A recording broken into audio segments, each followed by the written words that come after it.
Mesyuarat Jumaah Menteri pada hari ini telah membincangkan mengenai kejayaan lawatan Yang Amat Perdana Menteri ke Korea Selatan sempena APEC,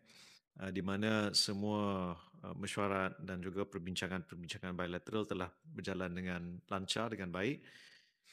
termasuk satu sesi ringkas di antara Yang Amat Perdana Menteri bersama Tuan Yang Terutama Presiden China, Presiden Xi Jinping. Dan dalam perbincangan ringkas itu, antara yang telah disampaikan kepada Yang Amat Perdana Menteri dari Presiden Xi termasuk penghargaan beliau kerana beberapa kemajuan dalam perbincangan